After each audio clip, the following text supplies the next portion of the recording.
अल्हम्दुलिल्लाहि व कफ़ा व सलामुन अला हबीबिहिल मुस्तफ़ा अम्मा बअद फ़अऊज़ु बिल्लाहि मिनश शैतानिर रजीम बिस्मिल्लाहिर रहमानिर रहीम वला तहसबन्नल्लाह गाफ़िलन अम्मा यअमलुज़ ज़ालिमून इन्नमा युअख़्खिरुहुम लियौमिन तशख़सु फ़ीहिल अबसार सदक़ल्लाहु मौलानल अज़ीम। बारगाह रिसालत मुआब सल्लल्लाहु अलैहि वसल्लम में दुरूद पाक का हदिया पेश करें। अल्लाहुम्मा सल्लि अला सय्यिदिना मुहम्मदिन मअदनिल जूदि वल करम व आलिहि व अस्हाबिहिल किराम व इब्निहिल करीम व बारिक व सल्लिम सलातन दाइमतन सरमदन अबदा। जब रब तबारक व तआला इंसान को पैदा करना चाहा तो कुरान में उसका जिक्र यूँ है, वइज़ क़ाल रब्बुका लिल मलाइकति इन्नी जाइलुन फ़िल अर्दि खलीफ़ा, कि अल्लाह ताला ने फरिश्तों से फरमाया कि मैं ज़मीन में अपना खलीफा बनाने वाला हूँ। इंसान को अल्लाह ने क्या फरमाया? अपना खलीफा। इंसान अल्लाह का नायब बनाया जा रहा है। तो फरिश्तों ने क्या कहा था रब ताला की बारगाह में? अतजअलु फ़ीहा मन युफ़सिदु फ़िल अर्द, अतजअलु फ़ीहा मन युफ़सिदु फ़ीहा, ऐ अल्लाह क्या तू ऐसे को खलीफा बनाएगा जो ज़मीन में जाकर फसाद मचाएगा, जुल्म करेगा, खून नाहक करेगा। अल्लाह तबारक व तआला ने इरशाद फरमाया, इन्नी अअलमु मा ला तअलमून, मैं जो जानता हूँ वो तुम नहीं जानते। तो फरिश्तों का ये पूछना अल्लाह की बारगाह में कि ज़मीन में आने के बाद इंसान फसाद मचाएगा, बिल्कुल वो रियल बात थी और आज है। देखा जा रहा है कि ज़मीन में फसाद मचाने वालों की तादाद बढ़ती चली गई। लेकिन अल्लाह का निज़ाम है, ये दारुल अमल है, दारुल इम्तिहान है कि यहाँ भेजा गया है इंसानों को पावर देकर, ताकत देकर, इख्तियार देकर। पाबंदी ऐसे नहीं कि तुम कुछ नहीं कर सकते। आज़ाद अल्लाह तबारक व तआला ने इंसान को पैदा करके इम्तिहान के लिए इस ज़मीन पर भेजा है। लेकिन साथ में रब तबारक व तआला ने इंसानों को हिदायत देने के लिए और बुराइयों से बचाने के लिए अंबिया इकराम भी भेजता रहा कि तुम्हें सीधा रास्ता बताएंगे, फसाद मत करना। पहले दिन से इस रुए ज़मीन पर इंसानों के आने के बाद जो फसाद शुरू हुआ वो कत्ल से शुरू हुआ। आदम अलैहिस्सलाम के बड़े बेटे का कत्ल हो गया। दो चीजें आप जहन में रखें, इस रुए ज़मीन पर पहला फसाद है कत्ल, और वजह क्या बनी कत्ल की? औरत। औरत की वजह से, जो तारीखों में ये मिलता है, दो भाई एक ही औरत से शादी करना चाहते थे और एक के हक में वो जायज़ था जो शरीयत आदम में था, लेकिन दूसरा नाहक उस औरत को हासिल करना चाह रहा था। तो उसने अपनी औरत को हासिल करने के लिए रास्ते से उसके जायज़ शोहर को हटाने के लिए कत्ल कर दिया। ये दुनिया का पहला कत्ल था। तो कत्ल से शुरुआत हुई, औरत सबब बनी, उसके बाद ये फितनों का दौर और फसाद का दौर चलता रहा। रुए ज़मीन पर फसाद होता रहा और अंबिया इकराम अलैहिस्सलाम आते रहे और वो हिदायत दो तरीके से देते। ज़ुबानी तौर पर, अखलाकी तौर पर जो दावत है उनकी सीधे रास्ते की वो देती, लेकिन कुछ ढीठ तबीयत के लोग होते हैं तो उनको अपने मौजिज़े दिखा करके दावत देते हैं। कुछ लोग हैं जब तक उनको अचंभे वाली चीज़ नज़र ना आए तो उनकी तबीयत एक्सेप्ट नहीं करती। तो अल्लाह के नबियों ने मौजिज़े भी दिखाए। मौजिज़ा नबी के हक होने की दलील है। ये दो चीज़ें जब नहीं मानी कौम ने, पहले उनकी वाज़ो नसीहत, दूसरे उनके मौजिज़े से भी नहीं मानी, तब फिर तीसरी चीज़ है अल्लाह का अज़ाब। अल्लाह का अज़ाब आया और उन्हें घेर लिया। और ये तारीख़ में एक बार नहीं, बार बार होता रहा। रब तबारक व तआला मोहलत देता है जालिमों को। और कुरान पाक की वही आयत मैंने आज आपके सामने तिलावत की। अल्लाह फरमाता है वला तहसबन्नल्लाह गाफिलन अम्मा यअमलु ज़ालिमून। लोगों, ये हरगिज गुमान मत करना कि अल्लाह तबारक व तआला जालिमों से बेखबर है। हरगिज ये मत सोचना कि वो गाफिल है अल्लाह जो कुछ जालिम कर रहे हैं इन कामों से, हरगिज नहीं। इन्नमा युअख्खिरुहुम, हाँ वो उनको ढील दिया हुआ है। लियौमिन तशख़सु फ़ीहिल अब्सार, उस दिन तक के लिए ढील दिया हुआ है जब सबकी आंखें उन्हें पहचान लेंगी और दर्दनाक तरीके से उनकी गिरफ्तारी होगी। जुल्म क्या चीज है, इसकी डेफिनेशन जरूरी है हर इंसान को मालूम होना। जुल्म आम तौर पर हम लोग ये समझते हैं कि ना इंसाफी, इनजस्टिस को जुल्म कहा जाता है, और वो दूसरे के ऊपर जब भी किया जाए तो उसको जुल्म, बल्कि जुल्म आदमी अपने आप से शुरू करता है। कुरान पाक में कई जगहों पर अल्लाह ने ये बयान फरमाया कि वो बड़ा जालिम है जिसने अपनी जान पर जुल्म किया। दूसरों पर जुल्म बाद में होगा, तकरीबन इंसान अपने आप पर भी तो जुल्म कर रहा है। अपने आप पर जुल्म कैसा होगा, अपने आप पर जुल्म कैसे? अपने आप पर जुल्म ये है, जुल्म की तारीफ जो डेफिनेशन है वो ये है, वदअ शै अला गैरि महल्लिही, किसी भी चीज को उसकी असली जगह से हटाकर रख देना। टोपी को अगर कोई पाँव में पहने तो उसकी जगह तो नहीं है, चप्पल को कोई सरों पर रख रहा है तो उसकी जगह तो नहीं है, ये जुल्म है। जिस चीज का जो मकाम है उसको वहां पर रखना ये इंसाफ, और उस चीज से उसे हटा देना ये जुल्म। इसको क्या कहते हैं? जुल्म। किसी भी चीज की असली हैसियत से उसको हटा देना। अब इंसान अपने आप पर जुल्म कैसे कर रहा है? अल्लाह ने तुम्हें अशरफुल मखलूकात बनाया, और अगर तुम अपने आप को जानवर की जगह रख रहे हो तो जुल्म अपने आप पे कर रहे हो। सबसे पहले तुम अपने आप पर जुल्म कर रहे हो। तुम जानवर नहीं, तुम गलाजत नहीं खाते, तुम माँ बहनों के साथ ज़िना नहीं करते, अशरफुल मखलूकात बनाए गए हो। अल्लाह ने तुम्हें अक्ल सलीम अता किया, सूझबूझ की ताकत अता किया, अच्छे बुरे में तमीज़ करने का सलीका दिया। ये सारी चीज़ें अल्लाह ने तुम्हें अता की हैं। अगर इनका इस्तेमाल ना करते हुए इंसान अपने आप को गलाजत में डालता है तो गोया कि वो जुल्म अपने आप पर कर रहा है। सबसे पहले उसने अपने आप पर जुल्म किया। जब कभी कोई गुनाहों में मुलव्विस होता है तो कुरान कहता है उसने अपने आप पर जुल्म किया है। इसीलिए तौबा के मुतालिक जब भी फरमाया गया तो यही कहा गया, जिन लोगों ने अपनी जानों पर जुल्म किया है। अपनी जानों पर जुल्म करना आपको लगता होगा हैरत की बात है, कोई आदमी अपने आप पर कैसे जुल्म करेगा? जुल्म का मतलब सिर्फ वही नहीं चाकू छुरी तलवार से मार देना। जुल्म ये है अपनी हैसियत को गिरा देना। जो मकाम अल्लाह ने तुझे दिया था वो छोड़कर तुम किसी और गलाजत में पड़ गए, ये सबसे पहला जुल्म है जो हमने अपने आप के साथ किया इंसान होने के नाते। दूसरी और एक खास सिफत अल्लाह ताला ने आपको अता किया, आप इंसान होने के साथ साथ उम्मत मोहम्मदिया है।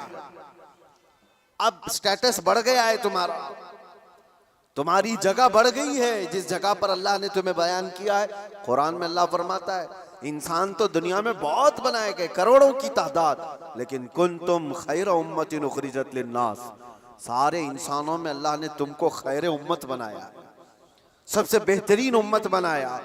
तो जो टाइटल अल्लाह ताला ने हमें दिया खैर उम्मत का, उस पर अगर तुम कायम हो तो इंसाफ कर रहे हो अपने आप के साथ, और उस टाइटल से हट करके काम कर रहे हो तो जुल्म किया अपने आप के साथ। हमने अपने आप के साथ जुल्म किया। जुल्म की शुरुआत यहाँ से होती है, फिर उसके घर में होती है। घर से जुल्म होता है, बीवी पर, बच्चों पर, उनके हुकूक को मार देना ये जुल्म है। उनके हुकूक की तलफी बहनों, भाइयों, माँ बाप, औलाद, और उसके बाद फिर ये जुल्म बढ़ता हुआ पड़ोसियों तक जाता है, पड़ोसियों के साथ जुल्म, फिर उसके बाद मुआशरे में आता है जिसमें वो जी रहा है, मोहल्ले में, और फिर जैसे जैसे उसके मकामात बढ़ते चले गए उसके साथ साथ जुल्म की शाखें भी बढ़ती चली जाती हैं। जुल्म की हजार किस्में हैं, हजार किस्में हैं।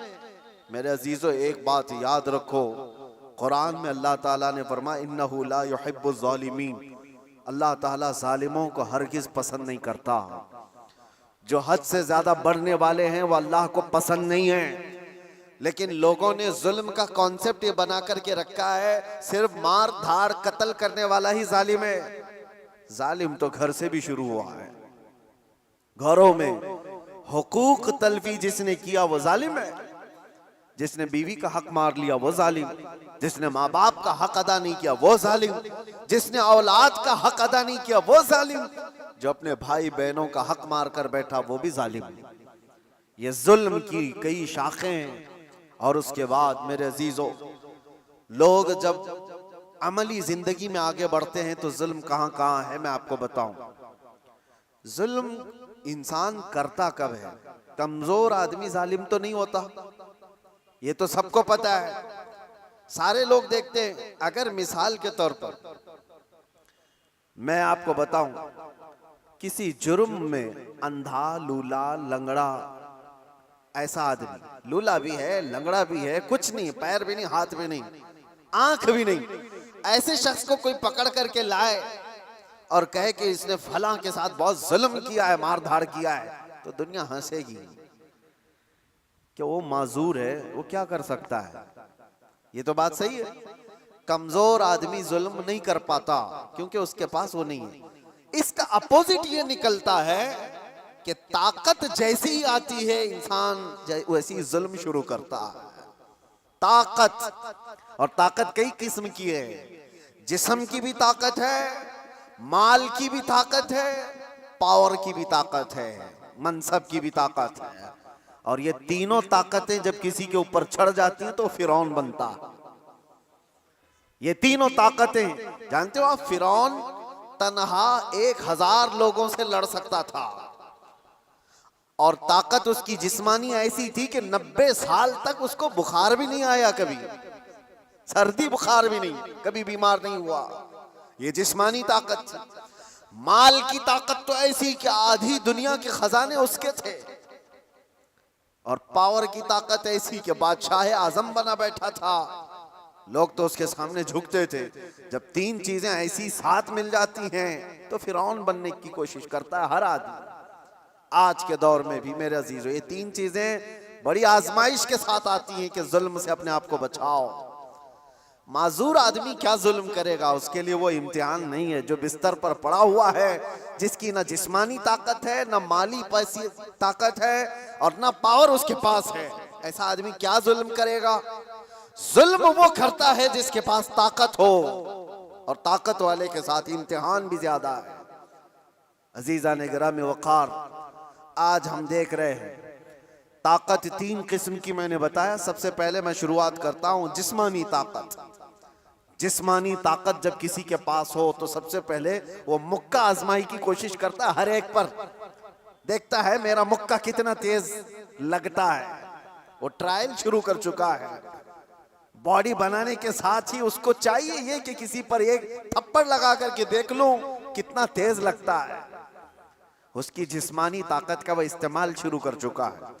मैं आपको बताऊं, जिस्मानी ताकत में मेरे अजीजों हैदर कर्रार को कौन पहुंच सकता है? जो शेरे खुदा, फातह खैबर, मुश्किल कुशा सैयदना अली इब्न अबी तालिब करमल्लाहु वजहुल करीम, उस जमाने के 40 सहाबा जो दरवाजा उठा नहीं पा रहे थे, तन्हा हजरत अली ने एक हाथ से उठाकर फेंक दिया था। जिनकी ताकत का यह अंदाजा करो, हैदर कर्रार की जिस्मानी ताकत को सारी ये सब नहीं पहुंच सकते काजू बादाम वाले। लेकिन एक जंग के मौके पर मौला अली शेर खुदा रदी अल्लाह तआला अन्हु लड़ रहे हैं और सामने जो मुकाबिल में पहलवान था, अचानक उसको ऐसा पछाड़ दिया कि उसके सीने पर चढ़कर खड़े हो गए। अब हैदर कर्रार के शिकंजे में जो आ जाए, अरे वो शेर नर है जिनकी मां ने ही नाम हैदर रखा हो। जैसे ही वो पंजे में आया, क्या करता, कसमसाया, फड़फड़ाया, लेकिन उसने एक काम क्या किया, आपके मुंह पर थूक दिया। थूक दिया। जाहिर सी बात है, लास्ट मोमेंट पे आदमी ये कोशिश करता है कि मैं मर ही रहा हूं तो सामने वाले को कुछ करके चला जाऊं। उसने थूक दिया। ऐसी मोमेंट पर ताकतवर का गुस्सा डबल हो जाता है। मैं पहले एक बार में मारने वाला था, अब 4 बार में मारूंगा। तूने किया कैसे मेरे साथ? किसी को तुम एक मार रहे थे लेकिन उसने माँ की गाली दे दी, अब 4 और लगाओगे, क्योंकि गुस्सा बढ़ गया है, गुस्सा और तिलमिलाया है तुम्हारा। हजरत अली के साथ ये हुआ, उनके सामने जो मगलूब था उसने थूक दिया। होना ये चाहिए था कि आप तड़पा तड़पा के उसको मारें। जिसके चेहरे को देखना रसूलुल्लाह ने इबादत कहा, उस चेहरे पर अगर कोई थूके तो उसको तो तड़पा के मार देते। हजरत अली छोड़कर खड़े हो गए, उसको छोड़ दिया। मारने का था, छोड़ दिया, खड़े हो गए, कहा जा। उसने ताज्जुब से पूछा कि मैं तो मरने ही वाला था इसलिए थूक दिया, और तुमने छोड़ क्यों दिया? मौला अली करमल्लाहु वजहुल करीम का जवाब सुनो ताकत वाले। आप फरमाते हैं अल्लाह ने मुझे जो जिस्मानी ताकत दी है वो मैं खालिस अल्लाह की रजा के लिए इस्तेमाल करता हूं। जब तूने थूक दिया तो मेरा नफ्स शामिल हो गया। अब अगर मैं मारता तुझे तो बात ये होती कि तेरे थूक के बदले में मैंने मारा है। मैं तुझे मुझ पर थूकने के बदले नहीं मार रहा था, तो अल्लाह और उसके रसूल का दुश्मन है इसलिए मार रहा था, और ये नफ्स शामिल हो गया इसलिए मैंने छोड़ दिया। ताकत का इस्तेमाल ऐसे वक्त में कोई करके दिखाए। मेरे अजीजों, आज तो हाल ये किसी को क्रिटिसाइज नहीं कर सकते। अभी कुत्ता बोल दो तो क्या करते हैं हम, तो जाके आए ना, इनको कहा नाम लेकर कुछ नहीं, उसके बावजूद भी एक बड़ी आजमाइश से गुजर करके आए। बर्दाश्त की ताकत नहीं है। मौला अली करमल्लाहु वजहुल करीम को उनके सामने दुश्मन मगलूब ने थूक दिया, तब छोड़ दिया आपने। कहा मैं अपने नफ्स के लिए नहीं लड़ता, अपने नफ्स के लिए नहीं। और आज जो कुछ भी पावर का इस्तेमाल है, ताकत का इस्तेमाल है, वो सिर्फ और सिर्फ नफ्स के लिए है। आज नफ्स के लिए है। ये एक मिसाल मैंने आपको बताया, जिस्म का गलत इस्तेमाल करने वाले लोग। और क्या समझते हो तुम्हारी ताकत क्या ये हमेशा की है? चंद दिन का इंतजार करो, दांत टूट जाएंगे, कमर झुक जाएगी, और उसके बाद आज़ाद जवाब देने लगेंगे। जिन हाथों से तुमने मुक्का आजमाई की थी, चंद दिनों के बाद वो हालत होने वाली है कि हाथ से तुम्हारे गिलास भी नहीं पकड़ा जाएगा। रोटियां तुम्हारे हलक तक डालने के लिए हाथ कपकपा रहे होंगे। हमने बड़े बड़े पहलवानों को बिस्तर पर पांव रगड़ रगड़ कर मरते हुए देखा है। ये जिस्मानी ताकत फानी है, खत्म होने वाली है। और समझ लो कि तुम्हें बुढ़ापा नहीं आया, कमजोरी नहीं आई, बीमारी नहीं आई, तब तो मौत तो आनी है, चाहे जवानी में आए। और मेरे आका सल्लल्लाहु तआला अलैहि वसल्लम एक बार हजरत अबू हुरैरा रदियल्लाहु तआला अन्हु के साथ एक ऐसे खंदक के पास से गुजर रहे थे जहां लोग कूड़ा करकट कचरा सब फेंका करते थे। वहां पर मेरे आका सल्लल्लाहु तआला अलैहि वसल्लम खड़े हो गए। हजरत अबू हुरैरा से कहते हैं इस खंदक में कुछ तुम्हें नजर आ रहा है? तो आपने कहा हाँ या रसूल अल्लाह सल्लल्लाहु अलैहि वसल्लम, हड्डियां हैं पुरानी। आप सल्लल्लाहु अलैहि वसल्लम ने फरमाया ये उन मरे हुए लोगों की हड्डियां हैं, उनके कपड़े हैं जो गल चुके हैं, जो अपने जमाने में ऊंची सवारियां करते थे, बड़े जिस्मों के मालिक थे। इनको ताकत और कुव्वत बहुत दी गई थी और आज ये सड़ गल गए हैं और कीड़ों की ग़िज़ा बने। ये हश्र तो उन ताकतवरों का भी होगा जो आज अपनी ताकत का गलत इस्तेमाल कर रहे हैं। थोड़े दिनों की बात है, आप ये ताकत को फानी होते हुए देखेंगे। इसलिए मेरे अजीजों, जब अल्लाह ताला ने जिस्मानी ताकत दिया है तो संभाल करके रखना कि हाथ उठे तो कहीं जुल्म के लिए ना उठे, जुल्म के लिए ना उठे। जिस्म का इस्तेमाल कभी अपने नफ्स के लिए ना हो। इमाम अहले सुन्नत इमाम अहमद रजा खान फाजिल बरेलवी रदी अल्लाह ताला कौन नहीं जानता, आज आशिकों के इमाम, बरेली के ताजदार, जिन्होंने हजारों मसाइल का हल लिख दिया अपनी जिंदगी में, 1000 से ज्यादा किताबें लिख दी। और वो शहंशाह वक्त अपने जमाने के कुतुब मस्जिद में एतिकाफ में बैठते थे रमजान में, लेकिन एतिकाफ की हालत में भी मुसलसल इल्मी काम किया करते थे। एक बात थी, आला हजरत जैसे फकीह, उनके जैसा बड़ा आलिम जिसके सामने दूसरे कई उलमा अपने घुटने टेक देते हो। एतिकाफ की हालत में तवज्जो, जैसी ही इफ्तारी हो जाती तो आपके खादिमों में से घर से जो खाना लाया जाया करता था, एक बच्चा था 12 साल का, वो तो शदान लेकर के आता था, इफ्तारी और सहरी पहुंचाता था मस्जिद में। लेकिन आला हजरत को एक आदत थी पान खाने की, और पान खाने वाले लोग इफ्तारी के फौरन बाद पान चाहिए। आला हजरत इफ्तारी कर चुके, पान जो रोजाना आता था वो बच्चा पान लाया नहीं, और टाइम गुजरता गया, आपको पान की तलब हुई कि अभी तक आया नहीं, अभी तक आया नहीं। वो तकरीबन घंटा भर के बाद वो बच्चा आया और दौड़ता हुआ आया, कहा बड़े मौलाना साहब पान रह गया। पान ला करके दिया, एक तमाचा उसको लगाया, कहां चला गया था, पान लेकर कहां भाग गया था। वो बच्चा, जो खादिम है, खिदमत करने वाले लोग हैं, कहा माफ कीजिए भूल गया था, दिया और चला गया भागकर, पान खा लिया। आपके शागिर्द हैं अल्लामा जफरुद्दीन बिहारी रहमतुल्लाह तआला अलैह, उन्होंने लिखा है इसको, आला हजरत के शागिर्द। वो कहते हैं पान खाने के बाद आला हजरत इतने बेकरार हो गए, तरावी हो गई, टहलते रह गए इधर से उधर बेचैनी से। मैंने जाकर पूछा इमाम वक्त से आला हजरत से, मौलाना जफरुद्दीन साहब फरमाते, कहा क्या वजह है। आला हजरत ने कहा मौलाना जाओ वो बच्चा कहाँ है उसको ढूंढ के लाओ। कहा क्यों, क्या हुआ। कहा उसको बुला लाइए, मैं उसको मार दिया था। तो मौलाना जफरुद्दीन रहमतुल्लाह अलैह फरमाते मैं ढूंढने के लिए निकला, वो कहाँ मिलता, रात हो गई थी, कहीं दुबक के सो गया हो। लेकिन आला हजरत ने रात भर ढूंढने लगवाया, जो भी शागिर्द आए उससे कहो बच्चे को ढूंढ लाओ जो खाना लाता है हमारा। वो कहीं मिला ही नहीं। रात भर आप सोए ही नहीं, मस्जिद में टहलते रहे बेकरारी के साथ। सहरी का वक्त हुआ तो तोशादान लेकर बच्चा आ गया, उसकी ड्यूटी थी। वो जैसे ही आया आला हजरत लपक कर दरवाजे पर जाते और जाकर तोशा उसके हाथ से लिया, रख दिया और घुटने टेक कर जमीन पर बैठ गए। वक्त के मुजद्दिद की बात कर रहा हूं। उस बच्चे के दोनों कंधों को पकड़ा और कहा बेटा कल की रात मैंने थप्पड़ मार दिया था अपने हाथ से तुझे, खालिस मेरे पान के लिए, ये मेरे नफ्स के लिए मारा था, तो अल्लाह के लिए मुझे माफ कर दे। वक्त का इमाम अब छोटे बच्चे से कह रहा है मुझे माफ कर दे। वो बच्चा कसमसा रहा है, घबरा रहा है। देखा है वक्त के बड़े बड़े फकीह और मुफ्तियान कराम इस इमाम के सामने बैठ जाते हैं अदब से, और ये वक्त का इमाम मुझसे माफी तलब कर रहा है। बच्चे ने कहा हुजूर छोड़ दीजिए, मैंने कुछ समझा ही नहीं, मुझे कुछ पता ही नहीं। आला हज़रत ने कहा नहीं ऐसा नहीं होगा, तू कह दे माफ किया। मौलाना जफरुद्दीन फरमाते हैं मैं देखता खड़ा था।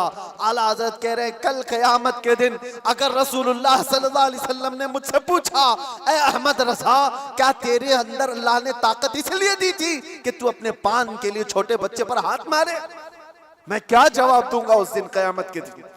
आला हज़रत उसको पकड़ करके थाम रहे, तो उस बच्चे ने कहा कि ठीक है मैं माफ कर दिया।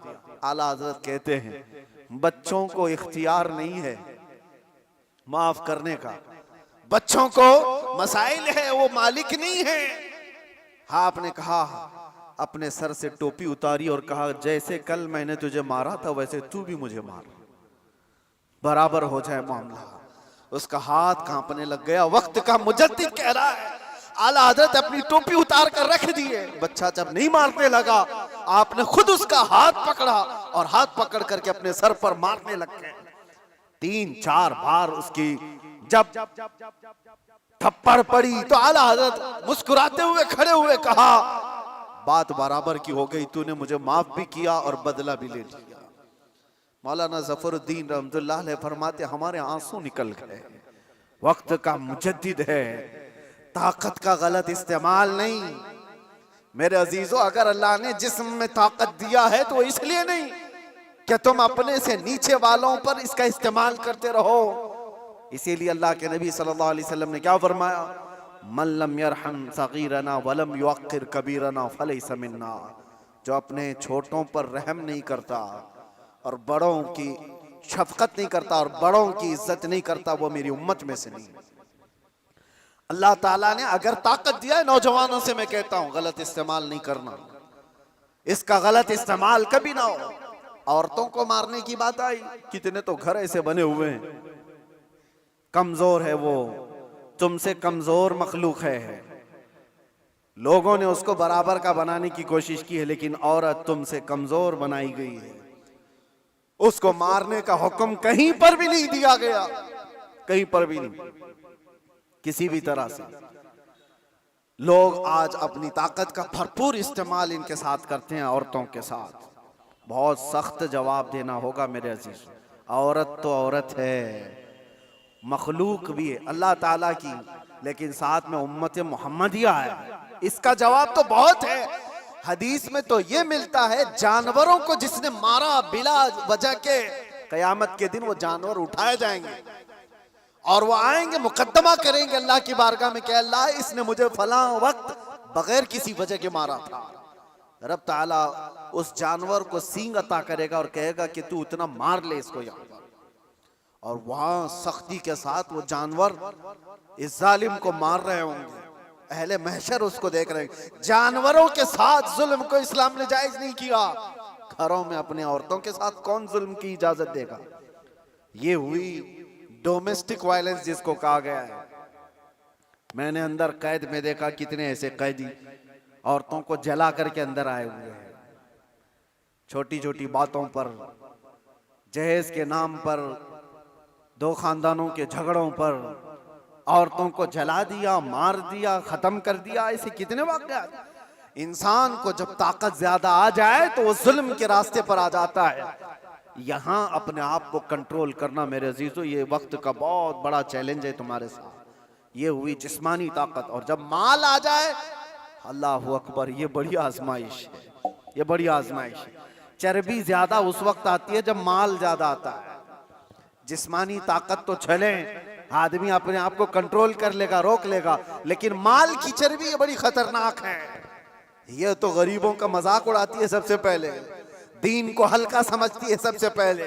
ये मौलाना लोग, ये हमारी कैटेगरी के नहीं है।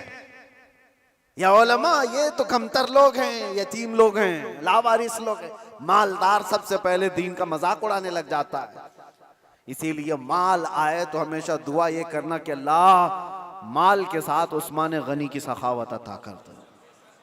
माल आए तो अब्दुर्रहमान बिन औफ की अखलाक व किरदार के साथ आए, वरना कारून के पास भी था, शद्दाद के पास भी था, हामान के पास भी था, माल बहुत था उनके पास, लेकिन उनके माल ने उनको तबाह बर्बाद कर दिया। आज भी जिसके पास माल आया, पैसा आया, वो ये सोचता है रातों रात सब कुछ मैं अपना बना लूं, अपना खरीद लूं।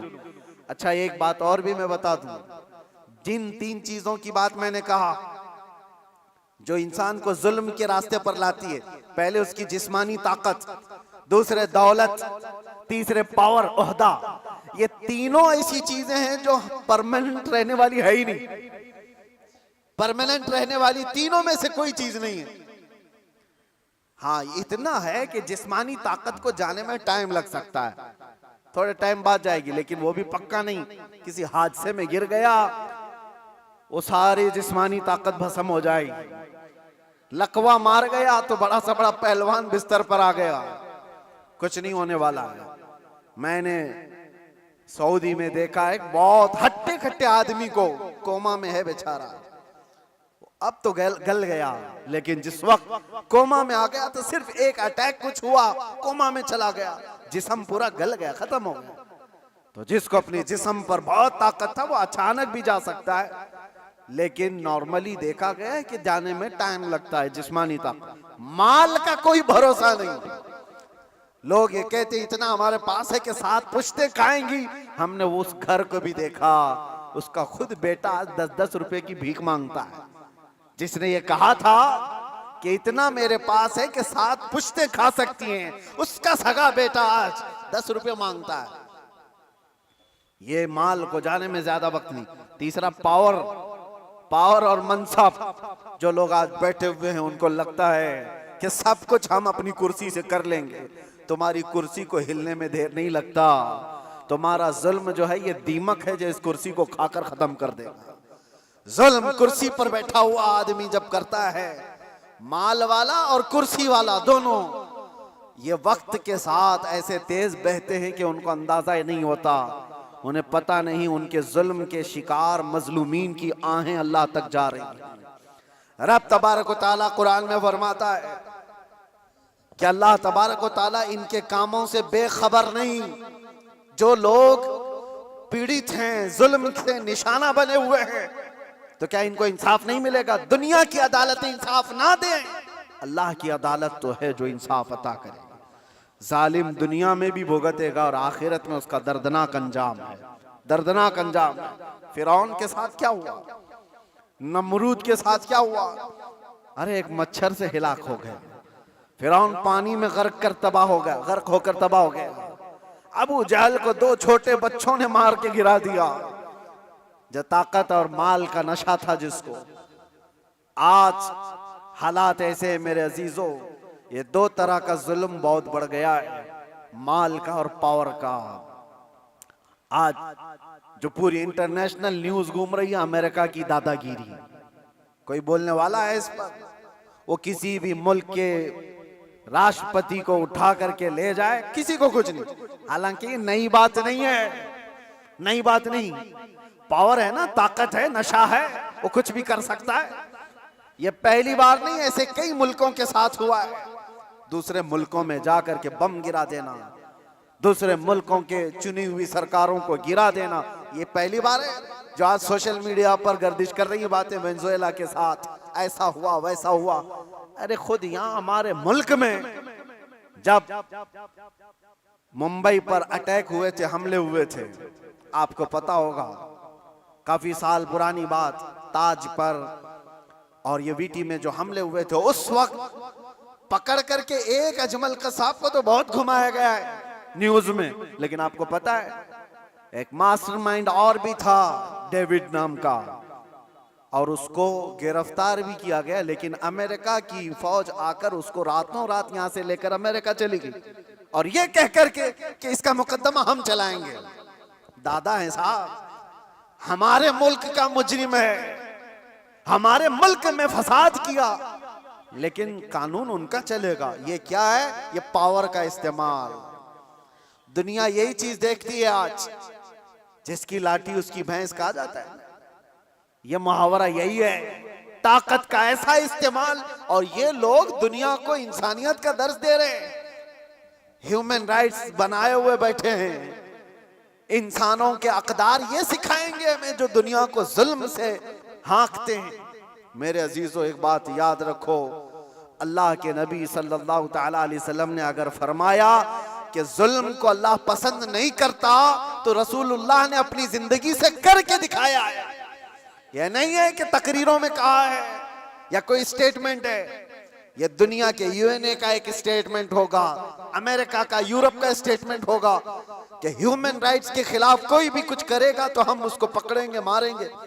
जुल्म के खिलाफ हम बोलेंगे, हम पीस चाहते हैं। ये सब ढकोसले हैं, जुमलेबाजियां हैं, लेकिन सब उनके खुद के अमल की बात आए तो कोई इसमें खरा नहीं है, कोई पक्का नहीं है। लेकिन आओ बारगाह रिसालत मुआब सल्लल्लाहु अलैहि वसल्लम, अल्लाह के नबी सल्लल्लाहु तआला अलैहि वसल्लम जब फरमाते हैं कि जुल्म जायज नहीं, तो मस्जिद नबवी का वो माहौल है, सहाबा बैठे, हुजूर ने फरमाया ये मेरे आखिरी वक्त होंगे, मैं दुनिया से जा रहा हूं, मफहूम मैं बता रहा हूं, इसके बाद हो सकता है तुमसे मुलाकात ना हो, लेकिन तुम में से किसी पर भी कोई हक मेरा बाकी रहे या मुझ पर किसी का हक बाकी है तो खड़ा हो और मुझसे सवाल करे। हुजूर ने फरमाया, और एक साहबी खड़े हो गए, कहा या रसूलुल्लाह आप पर मेरा एक हक है। कहा क्या है? फला जंग में जब जा रहे थे आप सफ़ें सीधी कर रहे थे, मैं थोड़ा बाहर आ गया था, आपने छड़ी से मुझे मार दिया था, मैं बदला लेना चाहता हूं, आप पर मेरा हक है। तो रसूल करीम सल्लल्लाहु ताला अलैहि वसल्लम ये नहीं फरमाया इस्लाम का बादशाह जो इस्लामी सल्तनत को एस्टेब्लिश कर रहा हो कि तुम बादशाह जो पूरे कायनात में फैलने वाला दीन है उसके मुक्तदा और उसके आका से बदला लेने की बात कर रहे हो। नहीं फरमाया, हुजूर ने फरमाया उठो आओ। हजरत उमर तलवार निकाल लिए थे, कहा कौन है जो रसूलुल्लाह से बदला लेगा? हुजूर ने फरमाया उमर तलवार नीची करो या अदालत की महफिल है। ये इस्लाम है, ये अल्लाह तबारक व तआला की मंशा के मुताबिक चलेगा, ना कि पावर के मुताबिक। पावर तुम्हारे पास है, इख्तियार तुम्हारे पास है। हुजूर ने फरमाया आ जाओ। वो सहाबी आए, लेकिन उन्होंने ये भी तकाजा किया कि या रसूल अल्लाह, जिस वक्त आपने मारा था मेरे जिस्म पर जुब्बा नहीं था, मैं नंगी पीठ था, आपने मार दिया था, मैं चाहता हूं आप भी अपना जुब्बा उतार दीजिए। हुजूर पाक सल्लल्लाहु अलैहि वसल्लम ने उस वक्त अपना जुब्बा उतार दिया बगैर कुछ कहे। उस सहाबी ने बढ़कर मेरे आका की मोहरे नबूवत का बोसा ले लिया। दोनों कंधों के बीच हुजूर के एक ऐसी मोहरे नबूवत थी जो सूरज से ज्यादा चमकती थी। ये निशानी थी मेरे आका के खातमुन नबीन की, खत्म नबूवत की मोहर। उस सहाबी ने बोसा ले लिया और कहा बदला हो गया मेरा ये। लेकिन अल्लाह के नबी सल्लल्लाहु अलैहि वसल्लम ने अपने आप को पेश तो किया है। कोई किसी के सामने ये गच तो बताए कोई। अरे आज का कोई भी नेता खड़ा होकर के कह दे किसी पर कोई हक बाकी है तो पूरे घर निकल आएंगे। हाँ, सबका तो खा के बैठा हुआ है छोटी छोटी चीजों के लिए। अब तो देखें लोग फिर भी संभलते नहीं है। मुझे हैरत इस बात की होती है, ये जो अभी इलेक्शन आ रहे हैं सारे नेता तो बाहर निकले होंगे, सब तुम्हारे पास अपनी अपनी कहानियां लेकर, लेकिन इनके पिछले जुल्म तो याद नहीं है, लोगों को भूल जाते हैं। अरे पानी के लिए लोगों से रिश्वत, घर के लिए रिश्वत, हर चीज के लिए। ये मखलूक के साथ जो जुल्म करके कुर्सी संभालते हैं, इनका जब वक्त आए तो मेरे अजीजों तुम्हें भी तो अपने पावर का इस्तेमाल करना चाहिए। एक बात याद रखो, इमाम हुसैन का ये जुमला है, आपने फरमाया था कि मेरे नजदीक जालिम वो नहीं जो किसी को मारता है, जालिम वो भी है जो उसके जुल्म को देखकर खामोश रहता है, आवाज नहीं उठाता। और यहां आवाज उठाने की बात तो छोड़ो, तुम तो ताउन कर रहे हो। आप भाई आगे बढ़ो, हम तुम्हारे साथ हैं। जुल्म करते रहो, हम भी तुम्हारे साथ हैं। पैसा खाते रहो, हम भी तुम्हारे साथ हैं। ये क्या है? ये निजाम को बदलने की जरूरत है। आज पावर का जो इस्तेमाल हो रहा है, गलत इस्तेमाल, इसको बदलने की अपने अंदर सोच पैदा करो। आप सोचते होंगे हम थोड़ी तादाद में, हमसे क्या होगा? हरगिज मत सोचो। एक की सोच से भी इनकलाब आता है, एक की सोच से भी इनकलाब आता है। बढ़ना तुम्हारा काम है। तुम क्यों सोचते हो कि पूरी दुनिया मेरे साथ खड़ा होना चाहिए? नहीं। सरकार मुजाहिद मिल्लत रहमतुल्लाह तआला अलैह बहुत दिल के अंदर मलाल लेकर के चलते थे। उम्मत के हालात ऐसे, मैं उनको पढ़ा तो मैं भी कई मर्तबा ऐसा, जिसको कहते हैं ना डिसअपॉइंट हो जाना, हालात को देख रहे यार कोई आता ही नहीं, क्या फायदे का हम चिल्लाते रह जाएं, लोग आपस में इख्तिलाफ करके छोड़ के चले जाएं। हुजूर मुजाहिद मिल्लत रहमतुल्लाह तआला अलैह एक बार लोगों को बुलाए थे कि दिल्ली आओ, लेकिन उनकी जितनी तादाद उनको मकसूद थी नहीं आए, तो बहुत ज्यादा नर्वस हो गए। कहा कि इस उम्मत के लिए हम आवाज उठा रहे हैं, ये आने को तैयार नहीं।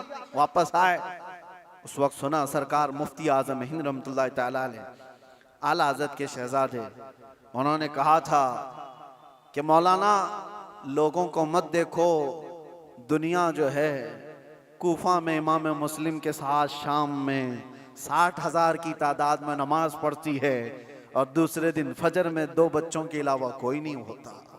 आप इनके बेस पर ना आओ, आप अल्लाह के भरोसे पर जाओ। इसलिए कि गरीब नवाज पहले से हिंदुस्तान में माहौल बना के नहीं आए थे, अल्लाह के भरोसे आए थे, अल्लाह ने माहौल बना दिया।